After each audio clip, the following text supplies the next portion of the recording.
Well, cool. Thank you, guys. I am honestly blessed to be with you. It's been such a long time since I've been over to England, and I have always been so encouraged by Truth for Youth and what I see going on there. So to see it continuing, it lifts me up. And so thank you for you young folks taking the stand to get together and do something like this. So I hope that I can be an encouragement to you.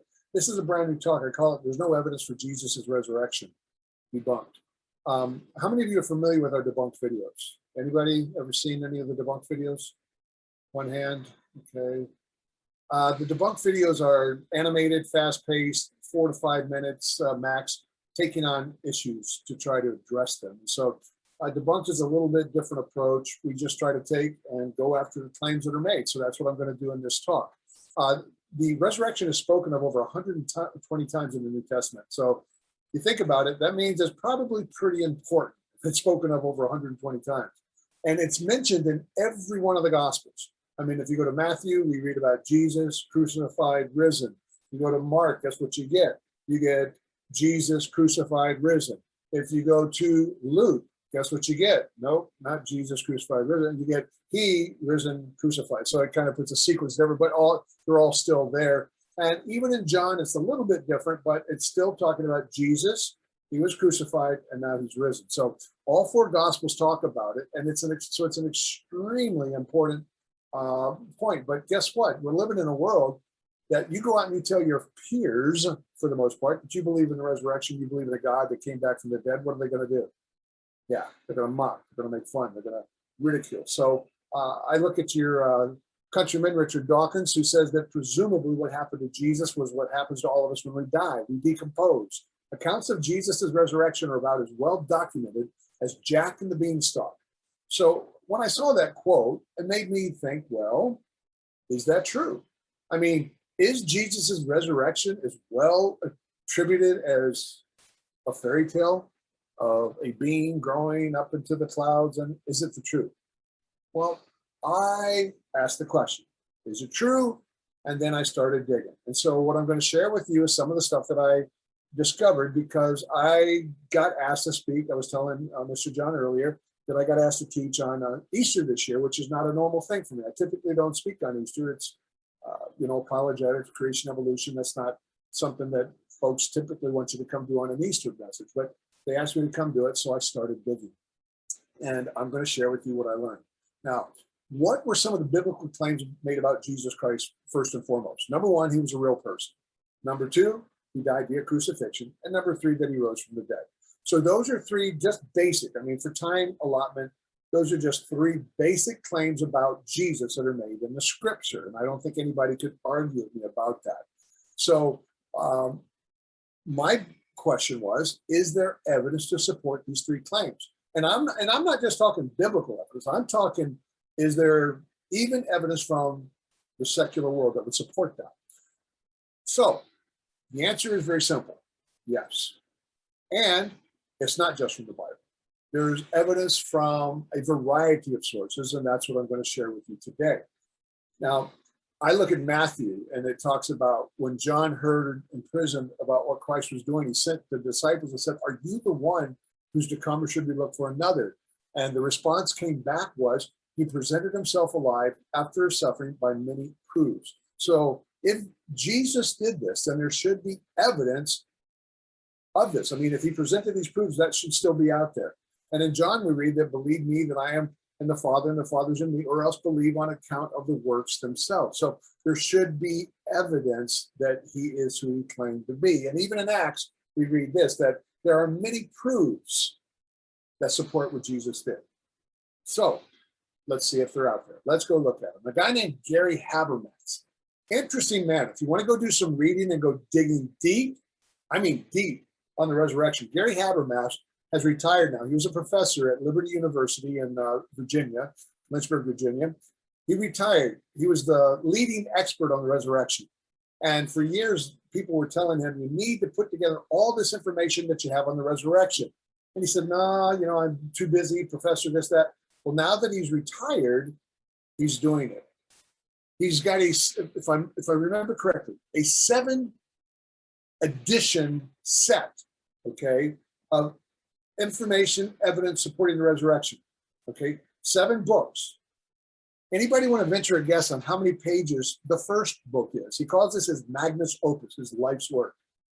Give me some guesses here. How many pages do you think volume 1 is? 500. 800. Okay. Anybody else? I'll give you a hint. It's more. 1,000. 1,000. It's more. 1,500. It's more. 3,000. 1,600. Cut it in half. 1,600 pages in volume 1. So this guy has done some research. Well, he came up with what's called the minimal facts approach. And if you're like me, you're saying to yourself, what's that? What's the minimal facts approach? Well, his small book that you can read this because I could read it, is called The Case for the Resurrection. And there he teaches us that this approach considers only those data so strongly attested to historically that they're granted by nearly every scholar who studies the subject, even the rather skeptical ones. So the evidence that I'm going to share with you is going to be accepted not just by Christians, but by the skeptical scholars. That's what he's done.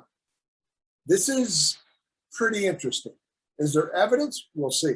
These 2 facts have to have 2 very specific criteria. They're very well evidenced, and nearly every scholar accepts them. So when we do this minimal facts approach, are we going to be able to show that Jesus was a real person, that he died from the crucifixion, he rose from the dead? Now, I'm going to start with Jesus was a real person. Now, why would I do that? Why do you think that I would start with Jesus was a real person? Anybody want to venture a guess? Well, if he wasn't a real person, how can we know then the other things were true? Because he couldn't have died if he wasn't, or rose from the dead if he wasn't a real person. You think just like me. I'm like, look, if he wasn't real, he couldn't have died by crucifixion. He couldn't have rose from the dead. So let's just cut to the chase, right? That's the way I say it. Let's cut to the chase. This is rubber meets the road. If he was never a real person, then we have no business talking about anything else. So let's go to Celsus. Now, Celsus is an interesting guy. Celsus was an antagonist. Celsus wrote the first. Do you guys know what apologetics is? What I mean by apologetics when I use that term? Anybody not know that? No, I'll give it. Okay. Apologetics basically means being able to give an answer for why you believe what you say you believe. And that comes from 1 Peter 3:15, where Jesus tells us to what?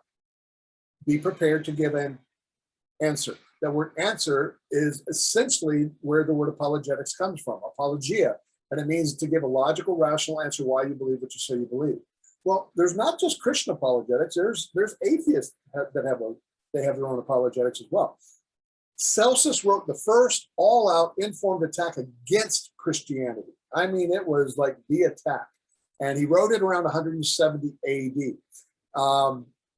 None of those books are still around today, unfortunately. You know, I don't know about your country, but I'm very discouraged in what I see in my country because we have a lot of, I disagree with you, so I'm going to ban you, and you can't even communicate, and you can't even be in the marketplace of ideas because I disagree with you. And to me, I think that's a punk way out. When you can't give an answer for the reason for the hope that lies within you, the easiest way to overcome that is to just completely ban somebody so they can't even speak. And even in the church, I think we made some mistakes because when we had people that were antagonistic, we wanted to burn their books and get rid of their information, and nobody can see that. I disagree with that, quite frankly. I think that the truth is not afraid of a lie. The God that we serve is not afraid of these attacks.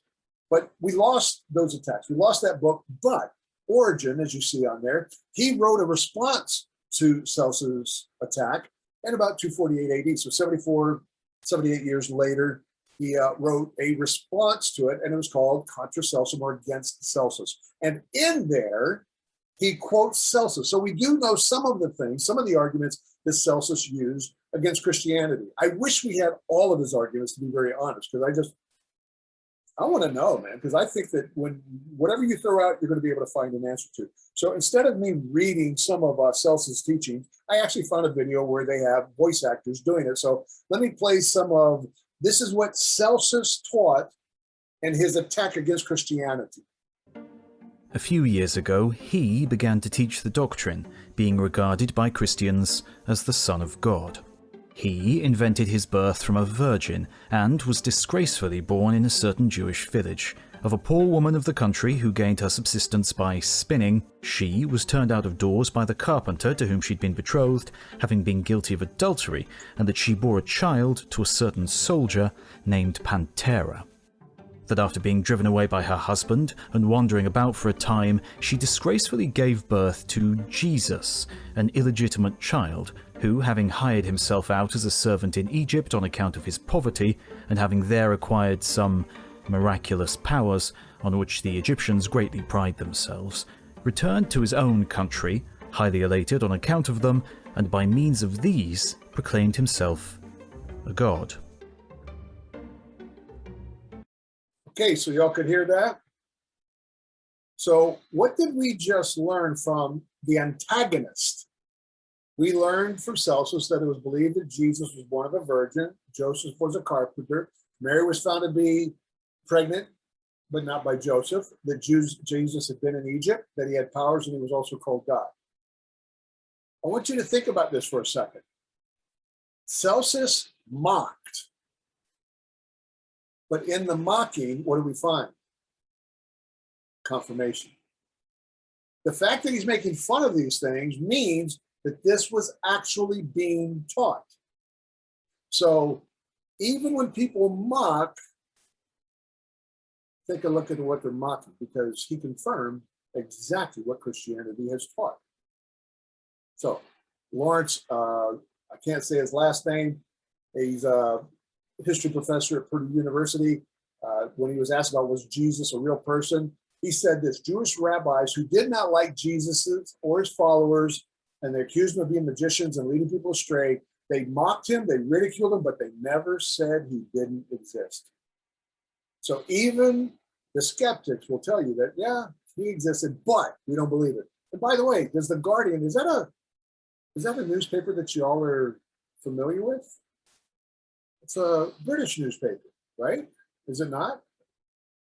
What is the historical evidence that Jesus Christ lived and died? Now we're just dealing with Jesus being a person there to begin with. Today, some claim that Jesus is just an idea rather than a real historical figure, but there is a good deal of written evidence for its existence 2,000 years ago. This is a secular paper, by the way. This isn't a Christian paper, is it? I want to make sure. I mean, this is not a Christian newspaper. No, it's not. It's not. That's what I thought. So here I read this article, and what do they write in this article? How confident we can be that Jesus actually was real. The historical evidence for Jesus of Nazareth is both long established and widespread. Within a few decades of his supposed lifetime, he was written by Jewish and Roman historians as well as dozens of Christians. So Jesus being a real person is pretty well established. Even the Jewish historian Josephus says that there was now about this time Jesus a wise man. And he's a Jewish historian. Now people will tell you that, well, people kind of took Jesus's work or Josephus's work and kind of added to it to make it even bigger. Bottom line, they would still say that he taught that Jesus was a real person. Jewish historian. So was Jesus a real person? Yeah. So that means we should then take a look about what about dying from crucifixion. Now, before we do that, though, we need to understand a little bit about crucifixion. Crucifixion was a horrible form of execution. It was used really to punish the lower class, slaves, soldiers who had been rebellious, anybody that rebelled, quite frankly, treason. As a matter of fact, to the Christians at that time, if someone was crucified, it was believed that they couldn't be resurrected. They couldn't get to heaven because it was such a bad death. It was looked down on so badly. Matter of fact, there's actual evidence that crucifixion did occur, not just from writing. This is one of, I think, 3, I can't confirm, but there's 3 to 5 actual bones, foot bones that have been found that have nails through them, dating to 1900 years ago, so about that time. So there's actual physical evidence that crucifixion was a reality. So there's no doubt about it. And it was so ugly that even Cicero, a Roman statesman, he said it was the most horrendous torture. And it was so bad that he said the very word cross should be far removed from not only the person of a Roman, but from his thoughts, his eyes, and his ears. It shouldn't even be talked about. It was such an ugly thing. So crucifixion was a reality, and it was an ugly, ugly death. So what about Jesus specifically? Is there evidence to support the fact, using the minimal facts approach, that Jesus was crucified? Let's go back to our Jewish historian. He drew over to him both many of the Jews and many of the Gentiles. He was the Christ. And when Pilate, at the suggestion of the principal men among us, had condemned him to the cross. So even the Jewish historian admitted that he died from crucifixion. Tacitus, a Roman senator. Now, to put this in context, you got to understand, Nero was the emperor. In 64 AD, he burned 2/3 of his cities because he wanted to build gardens and get rid of certain sections of the city. The Senate voted him down, wouldn't let him do it. So he burned 2/3 of the city so that he could then build his gardens. And it's said that he was fiddling, playing the fiddle while his city burned. Nero was not a very nice guy. You kind of got what I'm talking about there. You think our leaders today are bad? Oh, no. They got nothing on some of these guys in the past. So Nero, in order to, because people got upset about this. I mean, 2/3 of the city got burnt up. So people started attacking Nero because he did this supposedly. So he had to come up with an excuse why it actually happened. And what he did is he blamed the Christians. He said, this is what Tacitus, the Roman senator, wrote. To get rid of the report, he fastened the guilt and inflicted the most tortures, horrendous tortures, on a class hated for their abominations called Christians. Now, why were they called Christians? Because Christus, Christ, from whom the name had its origin, suffered the extreme penalty. Anybody want to venture a guess what the extreme penalty was? Yeah, crucifixion. So even the Roman senator acknowledged that Christ had suffered crucifixion. History professor Lawrence, I can't say his last name, remember him? If anybody ever wants to tell you, well, Tacitus, man, he wasn't a very good historian. Whoa, this guy says, among Rome's best historians, arguably the best of all, at the top of his game, a historian and never given to careless writing. So this guy is well respected as a historian and not as a Christian in any way, shape, or form. Lucian of Samosata, interesting. He's an antagonist. Epicurean. Does that name strike anybody? Epicurean. Anybody remember reading about Epicureans? The Epicureans and the Stoics, when Paul was dealing with certain people groups. Anybody know anything about Epicureans? Interesting study if you want to go do some. So this is a bunny trail, ADD, king of it right here. We got to run down this bunny trail. I saw this Epicurean. This Epicurus taught, among other things, that the goal of human life was happiness resulting from absence of physical pain and mental disturbance.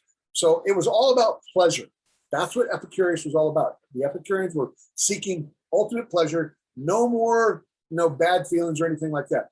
And it's very interesting that there's a book that I read that I would encourage you to read where it says this: Epicurus' most prominent disciple is without question. I'm going to let you guys make a guess here. Who do you think the most prominent disciple of this ancient religion, Epicurus? Who do you think his most prominent disciple is, according to a modern day writer? It's one of your countrymen.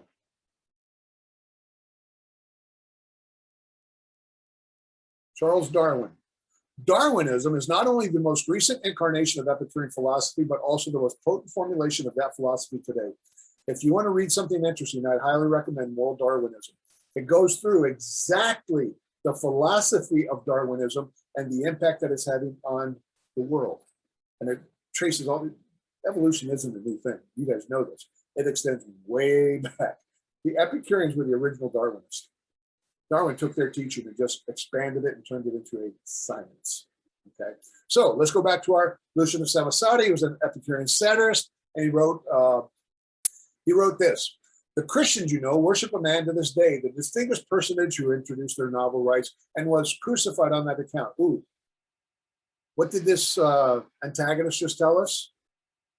Jesus was crucified. He continues in the play, and he writes this.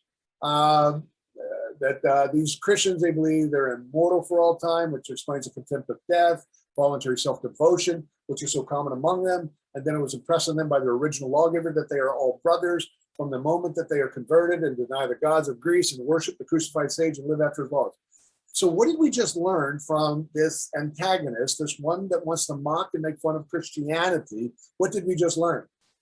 That Jesus was worshipped after his death by the Christians, They believed that they had eternal life. They sacrificially served others and visited prisoners. They believed they were spiritual brothers with one another. They denied polytheism and paganism, and they believed that Christ died by crucifixion.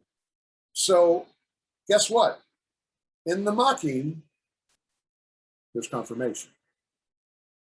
Even among the antagonists, we know that Jesus died from crucifixion. And remember our rebuttal to the first apologetic book, Attacking Christianity? What did Celsus have to say in there? Take a listen. You mock and revile the statues of our gods. But if you had reviled Bacchus or Hercules in person, you would not perhaps have done so with impunity. But those who crucified your God when present among men suffered nothing for it, either at the time or during the whole of their lives. And what new thing has there happened since then to make us believe that he was not an impostor, but the Son of God? So, interesting. From Celsus, we learned also that Jesus was crucified and that he was believed to be God. So if I may say again, in the mocking, there's confirmation. Is there any more information, any more evidence to support that? John Dominique Crossan, he said this: Jesus' death by crucifixion under Pontius Pilate is as sure as anything historical can ever be. This man is not a Bible-believing Christian. He's a critic, a big-time critic, and I'll show you just how far in a second. He goes on to say this, that for if no follower of Jesus had written anything for 100 years after his crucifixion, we would still know about it from two authors, not among their supporters. Their names are Flavius Josephus and Cornelius Tacitus. Now, when I tell you that this man is a critic, I mean he's a critic, because take a listen to what else he also taught. He taught that my point is, once again, not that those ancient people told literal stories and we are now smart enough to take them symbolically, but that they told them symbolically and we are now dumb enough to take them literally. So he does not believe that the scripture is the word of God. As a matter of fact, he teaches that Jesus' corpse was laid in a dirt graveyard, normally reserved for executed criminals, was dug up and eaten by dogs, which is why they didn't find his body. So, guess what? What did John Dominique Crossan, the skeptic, what did he just confirm? That Jesus' body was missing. If you've got to make an excuse for something to explain something, then guess what? That something happened. Or why are you making an excuse about it? So in the mocking, there's confirmation. A guy named E.P. Sanders, he wrote that Jesus' crucifixion is one of the almost indisputable facts concerning Jesus. And E.P. Sanders is a New Testament scholar, but he's not friendly to Christianity. And remember our newspaper, The Guardian? Something struck me when I read this. It said within a few decades of his supposed lifetime, he's mentioned by Jewish and Roman historians as well as by dozens of Christian writings. One of those Christian writings that documents this is 1 Thessalonians. If I can give you all a homework assignment, would you please do this today? Before you go to sleep tonight, read 1 Thessalonians. Just read 1 Thessalonians. You don't have to read the whole book, just 1 Thessalonians. But read with this thinking going on for 1 second, okay? Because this really struck me as I was doing this research. I'm going to give you one verse, verse 10. And to wait for his son from heaven, whom he raised from the dead, Jesus, who delivers us from the wrath to come. Now, I want you to think about 1 Thessalonians when you read it tonight. Please do, please, please, please. This was written around 49 to 51 AD. All right? 49 to 51 AD. I've heard earlier dates. I'm trying to go with conservative numbers and not try and blow it up. Let's say 49 to 51 AD. All right? This was written within 20 years of the crucifixion. Who wrote it? Who wrote 1 Thessalonians? Paul. A murderer of Christians who became a believer. Within 20 years of the crucifixion, when you read 1 Thessalonians, he's using terms like, think about it, man. He's talking about the Son of God, the Messiah, Christ, Jesus is Lord.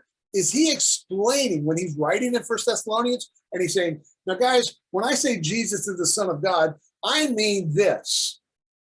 Now, guys, when I call Jesus Lord, this is what I mean by that. Is he doing that? When you read 1 Thessalonians, that is not what's going on at all. He's using these terms, which means that these people were already familiar with him. He's not having to explain himself. So they were already understanding what he meant by this. Within 20 years, and it gets much closer, quite frankly, and I'll talk about it. Within 20 years of Christ's resurrection, crucifixion, resurrection, these things were already well known and established.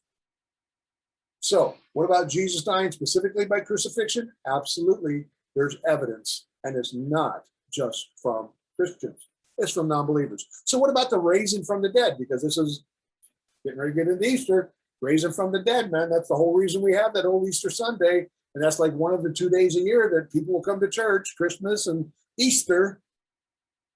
So is there any evidence? And I'm not just talking biblical evidence, but secular evidence for resurrection.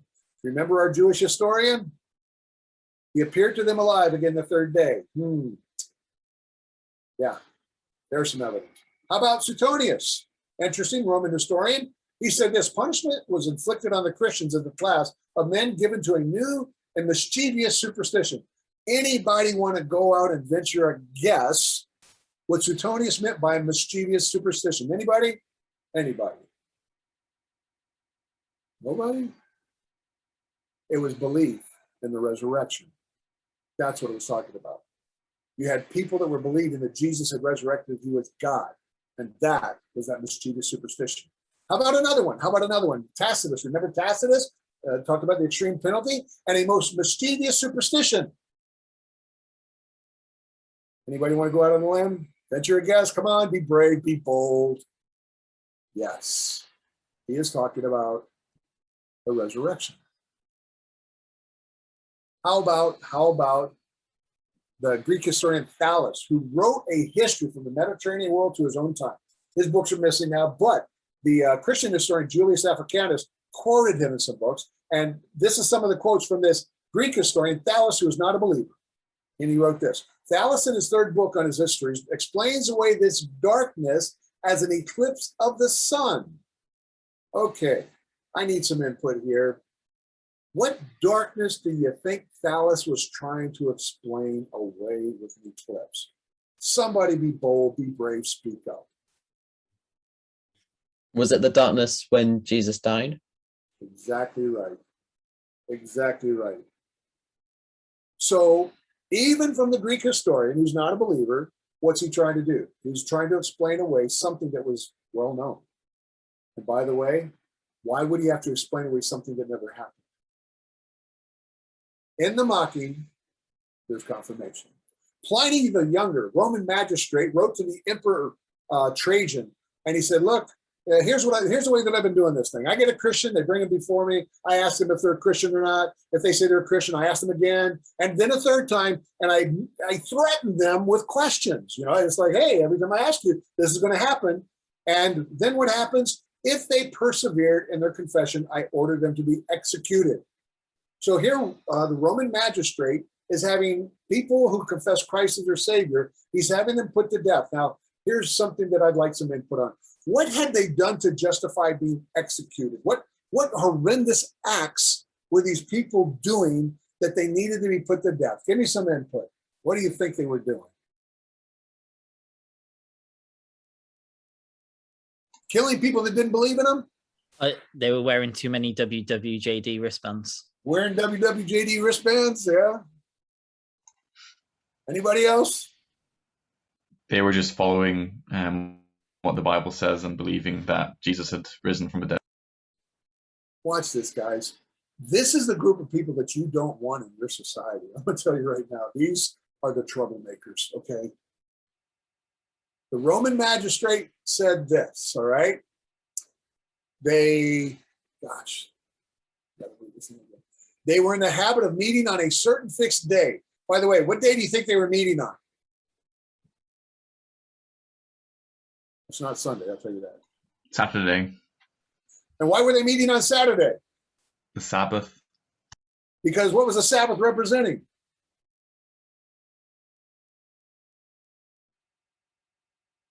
The day Jesus rose from the dead? Yep. And then they sang in alternate verses the hymn to Christ as to God. Now, look, I understand this part. I really do. Because if you heard me sing, you'd probably want me out of society as well, because I can't sing. All right. God says, make a joyful noise unto the Lord. I make a painful noise unto the Lord. So if you heard me sing, I could say, look, exile this guy, get him out of here.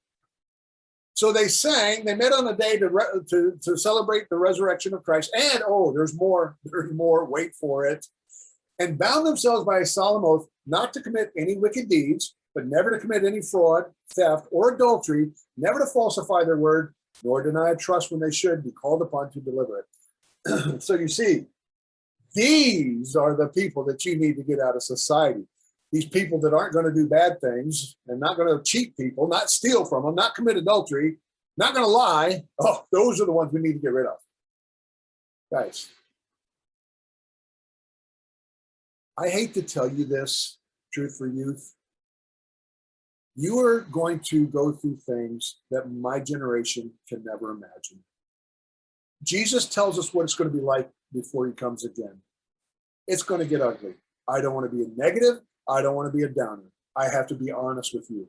It's going to get bad. As it was in the days of Noah. How did God say it was in the days of Noah? Every thought was continually wicked. We're not there yet. But before Jesus comes again, it's going to get ugly. So if you're not solid in your faith, if you're not just sold out, it's going to be very easy to walk away from this. And 50 to 88% of your generation are walking away from the Lord Jesus Christ by the time they're age 18. That's why every opportunity that I get to come in and look you guys in the eye, I wish I could be with you personally and see you. You need to know it's going to turn into a challenge. This is what we need to get rid of. We're going to get to that again, guys. I'm just telling you. I'm not trying to be negative. But from Pliny, we recognize that the Christians worshiped on a specific day to recognize resurrection. They believed that Jesus was God. They believed he was God. And they believed it was wrong to commit wicked deeds, fraud, theft, or adultery.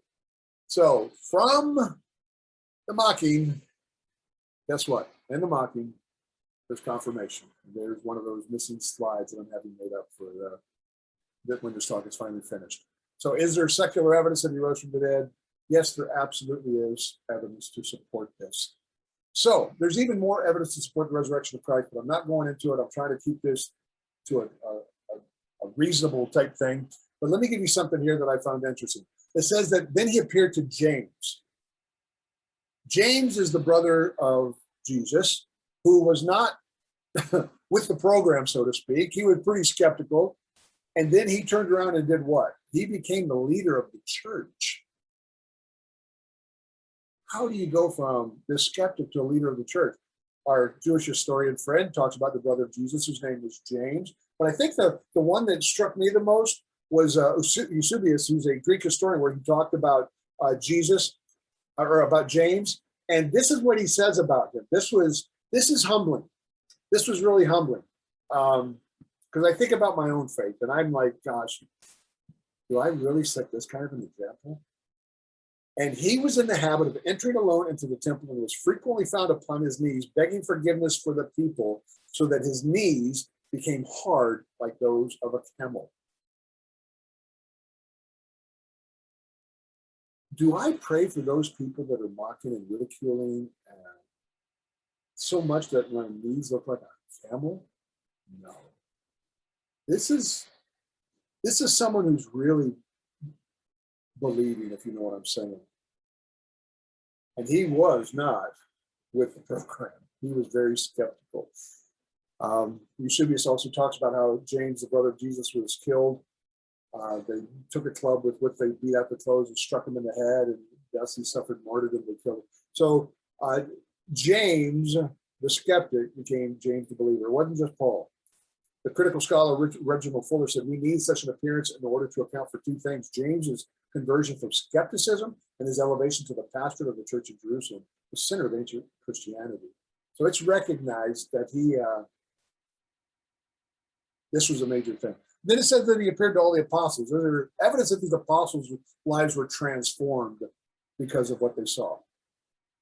Out of every one of the apostles, there's only one that died from natural causes. You know which one it was? There it is. John. All the others suffered pretty ugly deaths. But you know what? Before you say, man, John's the lucky one. He got away, man. He was exiled to Patmos. He was boiled in oil. He was sentenced to slave labor. Now, I put it to you like this. Any of you out there willing to die for something that you know is a lie, willing to be boiled in oil, willing to be sold into slavery for something that you know to be a lie? The fact that these men had this type of a intestinal fortitude to go through this speaks volumes about how much they really believed Jesus was God, resurrected. And he appeared also to me, Paul. This conversion from, and you know, this is interesting. If you go do a study on this, it's not Saul to Paul. I've been saying that for a long time. I actually have to change this video because if you read the scripture carefully, even afterwards, he's still called Saul. So he didn't change from Saul to Paul. Jesus never gave him that name change. That's kind of an interesting thing. But this conversion of non-believer to believer, that's a major, major thing. Because think about this for a second. All of these early historians, every one of them talked about Paul's conversion. It was a major thing. It was known. It was not something done in secret. All right? So think about this. Paul was saved around 33 AD. Jesus was crucified around 30 AD. What was happening in that 3-year period? What was Paul doing in that 3-year period?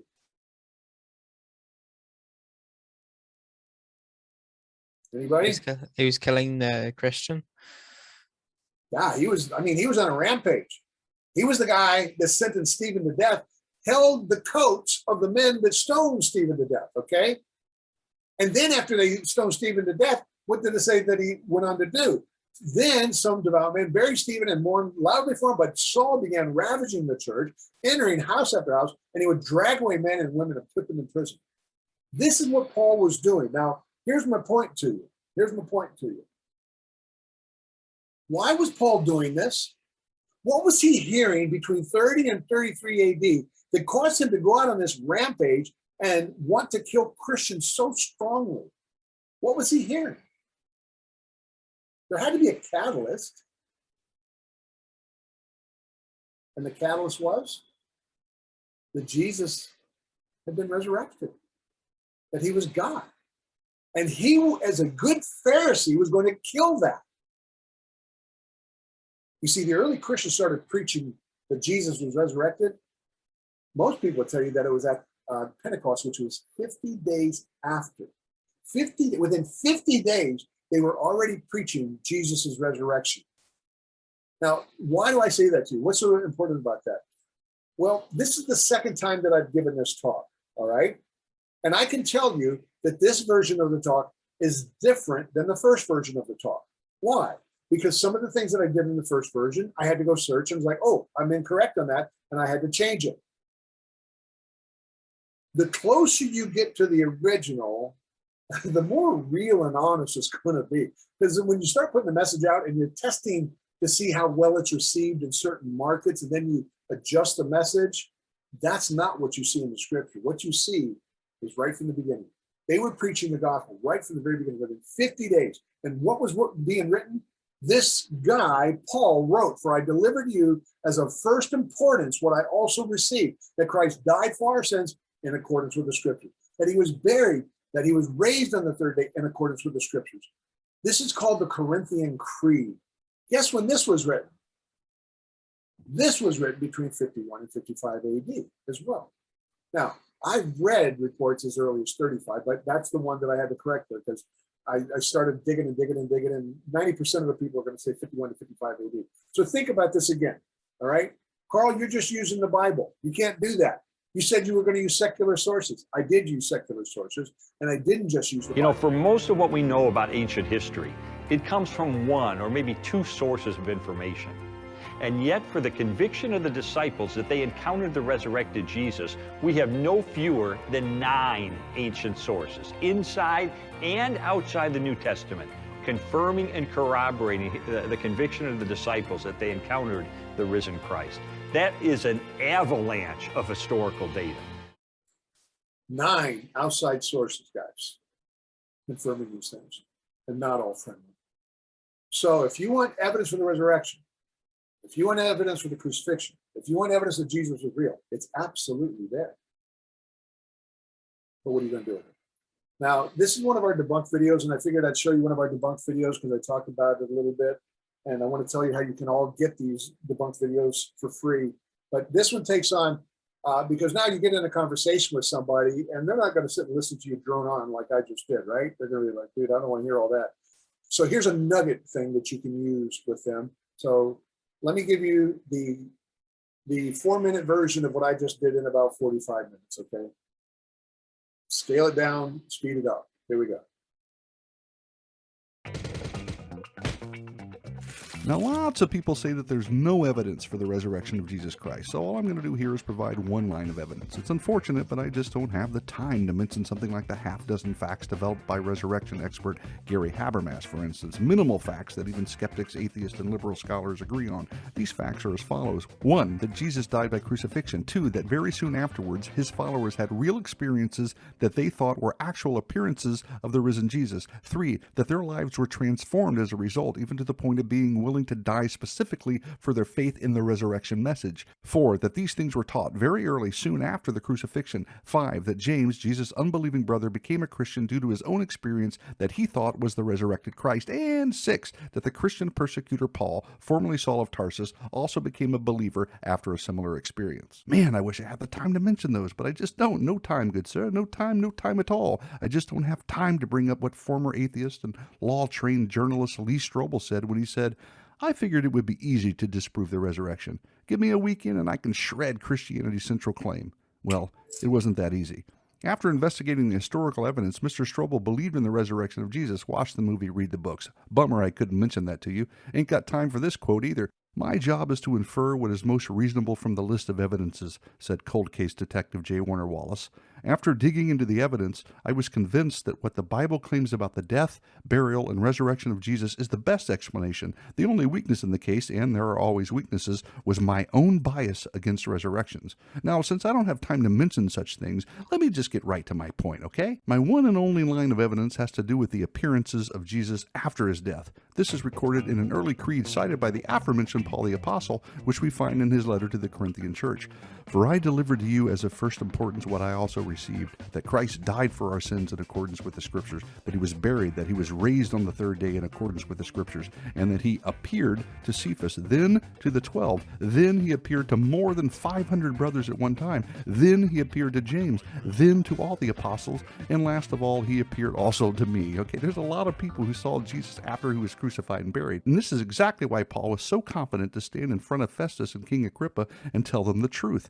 It's in Acts 25 and 26. Here's a snippet. Paul says, I stand here testifying, saying nothing but what the prophets and Moses said would come to pass, that the Christ must suffer, and that by being the first to rise from the dead, he would proclaim light both to our people and to the Gentiles. Now Festus said with a loud voice, Paul, your great learning is driving you out of your mind.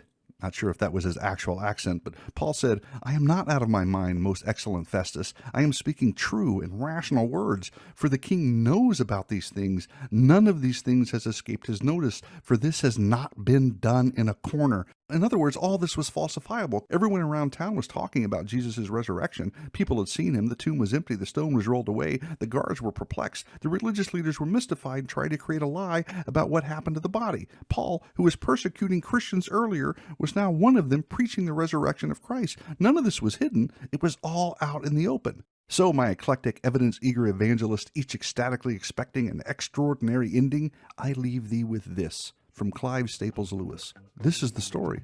What are we to make of Christ? There is no question of what we can make of him. It is entirely a question of what he intends to make of us. You must accept or reject the story. But what you can't do is glibly claim or irresponsibly assert that there is no evidence for the resurrection of Jesus, because that, my friends, has been debunked. Adios. So, I know that was a lot of information thrown at you pretty quickly, so let me ask you a question. Would any of you watch that debunked video again to try to get a little bit more information from it? Anybody? Yeah, definitely. Okay. Would any of you, if you're having a conversation with a friend and they say, well, there's no evidence for resurrection, you say, hey, I got a short video, can I show it to you? And you'd be willing to show it to them and not be embarrassed because it's cheesy Christian stuff. Would you do that? Anybody? Anybody? Yeah, definitely would. Okay, if I give it to you for free, would you take it? Anybody? Yeah. Okay. Here's how you get it for free, guys. All you got to do is, if you have a smart device, go to your smart device and go to your app store.